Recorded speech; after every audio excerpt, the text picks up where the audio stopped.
பெண் உரிமைக்கு தமிழ்நாடுதான் முன்னோடி என்று துணை முதலமைச்சர் உதயநிதி ஸ்டாலின் பெருமிதம் தெரிவித்துள்ளார். சென்னையில் நடைபெற்ற வெல்லும் தமிழ் பெண்கள் விழாவில் பேசிய அவர், முதலமைச்சர் ஒவ்வொரு திட்டங்களையும் கொண்டு வரும்போதும் பெண்களுக்கு முக்கியத்துவம் அளிப்பதாக குறிப்பிட்டார்.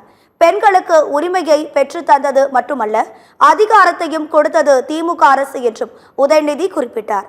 தமிழ்நாட்டில் தொழிற்சாலைகளில் 43% அளவுக்கு பெண்கள் பணியாற்றுவதாக கூறிய உதயநிதி ஸ்டாலின், விளையாட்டுத் துறையிலும் சாதித்து வருவதாக குறிப்பிட்டார். உத்தியோகம் பெண்கள் லட்சணம் என்று மாற்ற பெறும் நிலை ஏற்பட்டுள்ளதாகவும் உதயநிதி ஸ்டாலின் தெரிவித்துள்ளார்.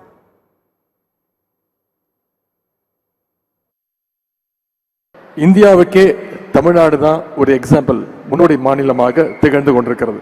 இந்தியாவில் மற்ற மாநிலங்கள் எல்லாம் பெண்களுக்கு உரிமையை தரணும்னு பேசிட்டு இருந்தப்போ, உங்களுக்கு உரிமை என்பதை தாண்டி அதிகாரத்தை கொடுத்திருக்கக்கூடிய மாநிலம் தமிழ்நாடு, நம்முடைய திராவிட மாடல் அரசு, நம்முடைய முதலமைச்சர் அவர்கள்.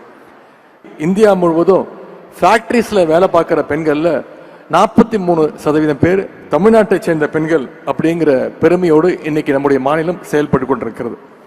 குடும்ப தலைவிகளுடைய உழைப்பை இந்திய வரலாற்றிலேயே முதலாக அங்கீகரித்த அரசு நம்முடைய திராவிட மாடல் அரசு.